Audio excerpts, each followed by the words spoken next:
Hello বন্ধুরা, আশা করি তোমরা ভালো আছো। যারা যারা চ্যানেলটিকে সাবস্ক্রাইব করোনি এখনও তাড়াতাড়ি সাবস্ক্রাইব করে নাও। আমি অনেক দিন থেকে কাজের আপডেট দিতে পারছিলাম না, মানে আমি নিজে কাজে খুব ব্যস্ত। তো তোমাদের কি কাজের আপডেট দেবো এটাই বলো। যেহেতু আমি ভিডিও বানা, তারপরে থাম্বনেল হ্যান ত্যান অনেক কিছু কাজ, তো ওই সব বাদ দাও। এখন চেন্নাইয়ে অনেক কাজ আছে, কাজ না থাকলেও টায়ার কোম্পানি বলো, অনেক কোম্পানিতে ভ্যাকান্সি চলছে। যদি তোমরা কেউ জয়েন করতে চাও মানে কোম্পানিতে, তো আমার সঙ্গে যোগাযোগ করো। তার সঙ্গে তোমাদের একটা জেব্রনিক্স কোম্পানির ব্যাপারে আপডেট দিই। জেব্রনিক্স কোম্পানিটা বেশ ভালো, ওটা হালকা কাজ কিন্তু বেতন কম।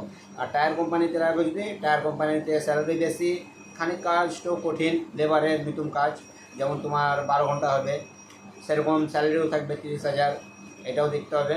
আর এই যে বেশি স্যালারি থাকবে না, 18,000 15,000 এরকম স্যালারি জেব্রনিক্স। যারা যারা কাজ করবা কমেন্ট করো, তোমাদেরকে আমি কন্ট্যাক্ট নাম্বার দিয়ে দিচ্ছি, কন্ট্যাক্ট করে নেবা তোমরা। ওকে, বাই।